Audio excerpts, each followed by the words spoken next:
الشيطان الرجيم. بسم الله الرحمن الرحيم. الحمد لله رب العالمين،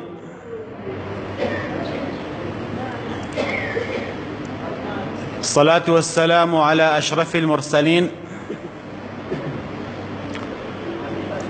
سيدنا محمد صلى الله عليه وسلم وعلى آله وأصحابه وأمته أجمعين إلى يوم الدين.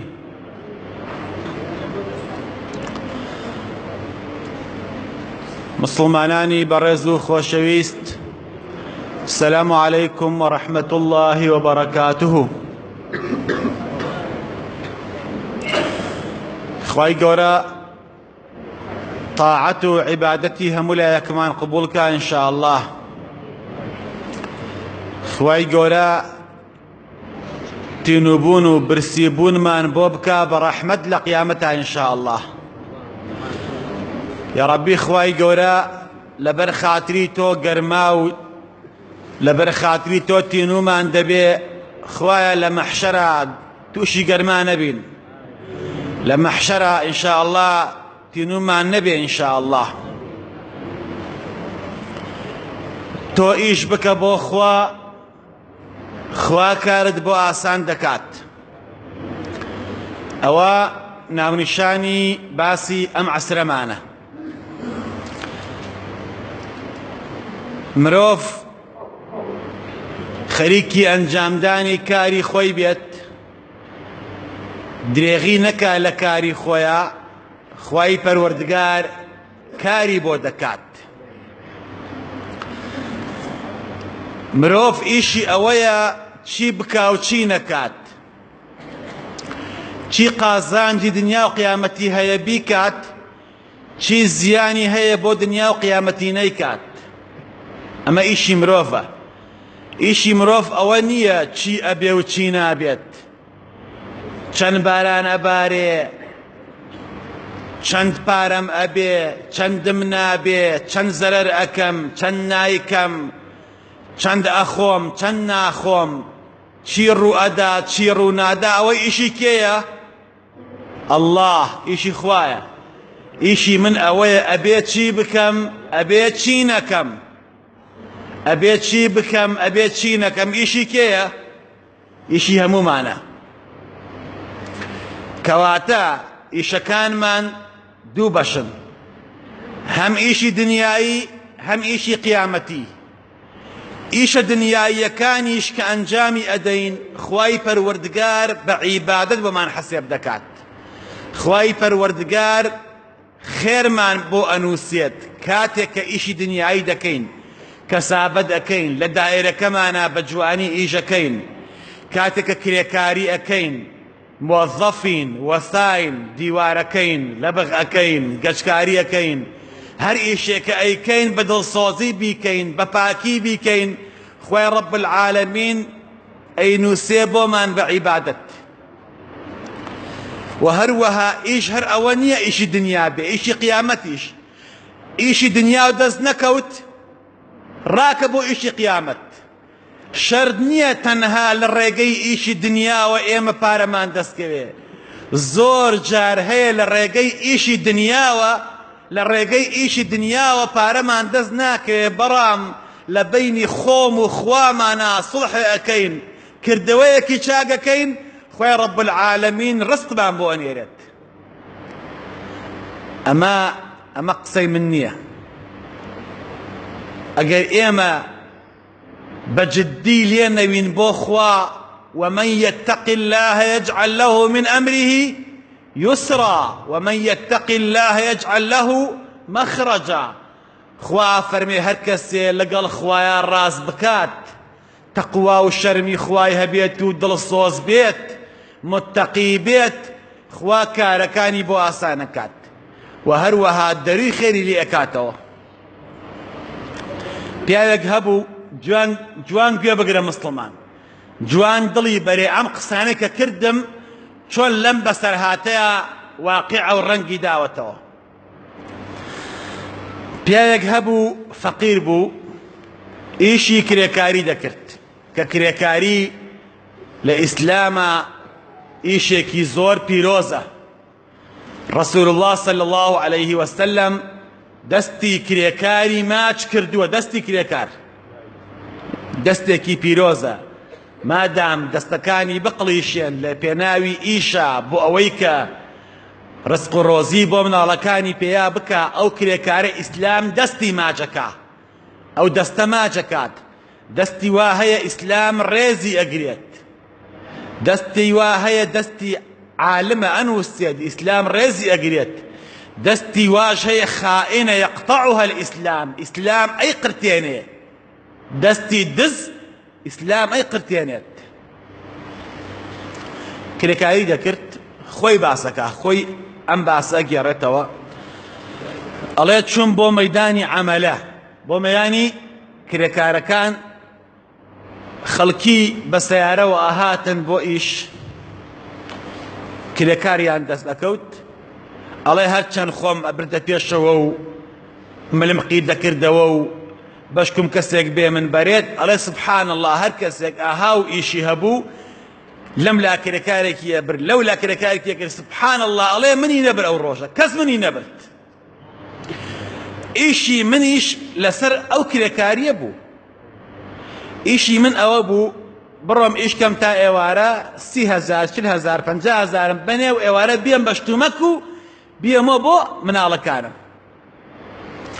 ئەڵێ هەرچەند ئەم سەرم کرد و ئەو سەرم کرد و خۆم دەرخست ئەو ڕۆژە، سبحان الله، کەس نەیوت وەرە با بچین ئیشکەین. ئەڵێ ئێوارە هاتمەوە، ویستم بڕۆ بۆ ماڵەوە، دوایی کە زانی متر کاتی ئەوە نییە کەس بێ بە شوێن تا بۆ ئیشکردن و ڕۆژەکە تەواو تێپەڕیوە. وتم خۆ ئیشم دەست نەکەوتووە لە ئیشم، ئەی بۆ نەچم بۆ مزگەوت تا ئێوارە عیبادەت بکەم. خۆ من بەهۆی کرێکاریەوە ئەوەندە لە مزگەوتا نەماومەتەوە، بەهۆی کرێکاریەوە ئەوەندە نەچوومەتە مزگەوتەوە. وەڵڵا ئەمڕۆ مادام ئیشم نییە ڕۆمە مزگەوتەوە بۆ خۆم دەستەکەم بە عیبادەت. ئەڵێ چووم دەست نوێژێکم گرت، نوێژی چێشتنگام کرد. نوێژی چی؟ ئەزانن نوێژی ضوحا و چێشتنگا چییە؟ کەفارەت و زەکاتی عومرە، هەموو شتێ زەکاتی هەیە. نوێژی چێشتنگا و کرد، زەکاتی عومری خۆت و داوە. 4 ڕەکعات یا 8 ڕەکعات، کامیانەکەی بیکە. بۆش و نەکرا 2 ڕەکعات بکە کافیە. گرنگ ئەوەیە بانگی نیوەڕۆی نەدابێت. نوێژی چێشتنگام کرد و دانیشتم، بازە نوێژم کرد و دوای نوێژی نیوەڕۆم بە جەماعەت کرد و نوێژی سنەتم کرد و لە مزگەوتا خەوتم تا عەسر و بەمەیلی خۆم دوعام کرد و عەسر نوێژم کرد و نوێژی سنەتم کرد و بە جەماعەت نوێژی عەسرم کرد و زۆر پەڕامەوە لە خوا و ئەڵێ ئێوارە دەمە مەغریب بوو، چوومەوە بۆ ماڵەوە، بینیان دەستم بەتاڵە و هیچم پێ نییە.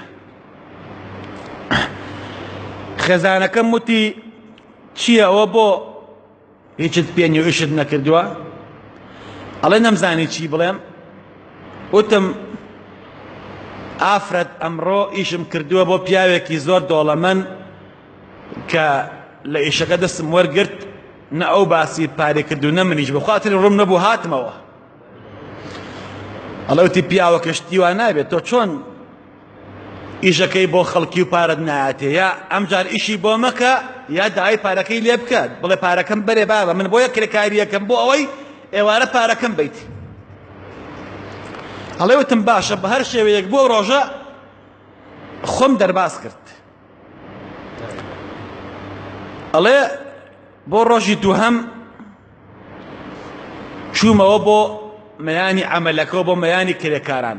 سبحان الله، ئەڵێ وەڵڵاهی هەرچەند خۆمە بردە پێشەوە، هەرچەند هەڵەسامەوە و ئەگەڕام بەناو خەڵکیە، هەر کەسێک هاو ئەو کرێکارە ئەبرد، ئەو کرێکارە ئەبرد، ئەم ئەبر بۆ ئیش. ئەڵێ سبحان الله، هەر خۆم مامەوە، منیان نەبرد. ئەڵێ هەمان شێوە ئەو ڕۆژەش مەیوس بووم کە کرێکاری تدەست ناکەوێ، هاتمەوە مزگەوت، هەروەکو دوێنێک دەستم کردەوە بە عیبادەت، بە نوێژ و بە تاعەت و بە دوعاکردن و خوا لەم مازەقە ڕزگارم کات و. ئەڵێ ئێوارە دووبارە چوومەوە بۆ ماڵەوە هەر خێزانم وتی کواوت بۆی چت نهێناوەتەوە ئەڵێ وتم ئافرەت ئەوەی ڕاستی بێ ئەو ڕۆژ هەر ئیشم بۆ کردەوە و قسەم نەکرد و ئەویش هیچی نەبوو هیچی پێ نەیامێ بەخوا شەرمم کرد ئافرەت ئەڵێ وتی تر ئەمە ئاخر جارو بێ ئەگەر پارینایەتی ئیشی بۆ مەکە ئەڵێ وتم باش ئەڵێ ڕۆژی سێهەم چوومەوە بۆ مەیانی کرێکارەکان و مەیانی عەمەلە ئەڵێ سبحان الله والله هەرچەند خۆم ئەبردە پێشەوە هیچ ئیشم دەست نەکەوت لە پێش چای منەوە ئەمیانە بر بۆ ئیش و ئەویانە بر بۆ ئیش من مامەوە ئەڵێ والله منیش خۆم خستەوە ماڵەکەی خوا دووبارە أغلقت الملوك أبوابها ولم يبق إلا بابك درگای خوا دایم کراوەیە ئەڵێ چووم عیبادەت و نوێژ و دوعا و پارانەوەیەکی زۆرم کرد ئەڵێ عەسر بانگیە ویستم بڕۆمەوە ڕوو نەبوو بڕۆمەوە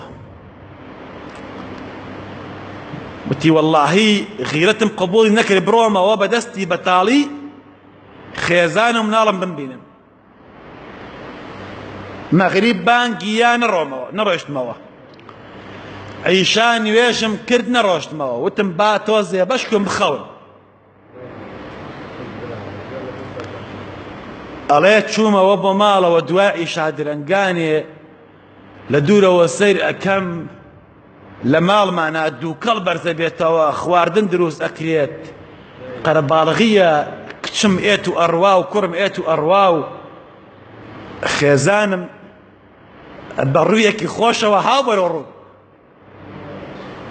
ئەڵێ وتم چییە ئافرەت وتی پیاوەکە ئەو کەسەی تۆ ئیشەکەەوە بۆ کردبوو شتەکانی بۆ هێناین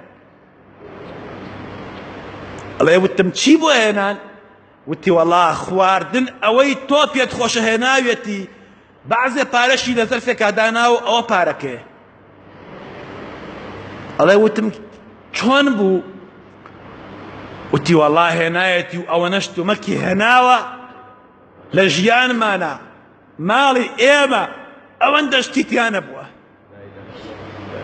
ئەڵێ وتم ئافرەت وەڵا من سێ ڕۆژە ئیشم بۆ کەس نەکردووە ئیشم دەست نەکەوتووە کێ بوو وتی وەڵا پیاوەکە دوو پیاوی جلو بەرگسپی بوون شتەکانیان دانا و ڕۆیشتن وتیان پێی بڵێ ئەگەر هەر ئاوا ئیشمان بۆ بکە بە زیادەوە شتی بۆ یەنین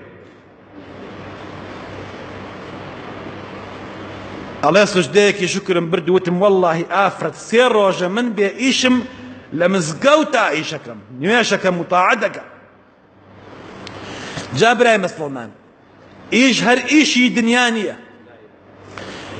ئیش هەر ئیشی دنیا نییە ئیشی قیامەتیش هەیە بزانە تەلەفۆنێ بکەی بۆ خزمێکت بەسەری کەیتەوە سەردانی نەخۆشیە بکەی لەو ڕێگەیەوە خوا ڕزقت بۆ ئەنێرێت بزانە چاکەیە بکەی تاعەت بکەی عیبادەت بکەی ئەم پیاوە عەزمی جەزم کردو بڕوا کرێکاری بکات بڕوا ئیش بکات ئیشی دەست نەکەوتووە و عالەمی ئەسباب بڕاوە و ئیشی دەست نەکەوتووە وتێتی خۆ توانم نوێشکەم عیبادەت بکەم پێغەمبەر ئاستا صلى الله عليه وسلم إذا حزبه أمر فزع إلى الصلاة پێغەمبەر صلى الله عليه وسلم کاتێ تووشی تەنگاوی و ناڕەحەتی بوایە پەنای بۆ چی ئەبرد بۆ نوێژ پەنای بۆ مزگەوت دەبرد نوێژی ئەکرد یا ڕەبی خوای گەورە ئینشاء الله نوێژمان تاعەتمان لێ قبوڵ کە ئینشاء الله وەکو چۆن ڕزق و ڕۆزی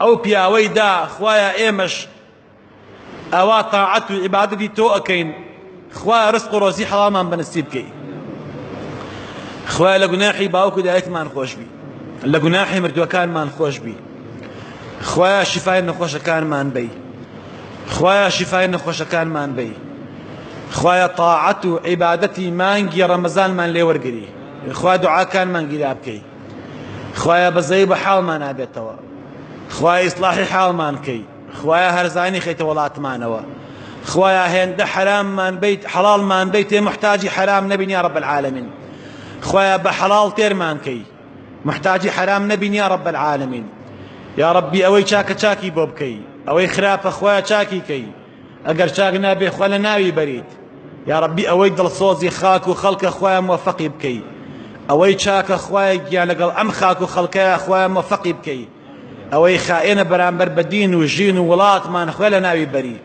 خوايا بإسلامتي بما جيني بإسلامتي بما مريني خوايا برشفاعاتي بيغمبر ما خي آمين آمين آمين الحمد لله رب العالمين السلام عليكم ورحمة الله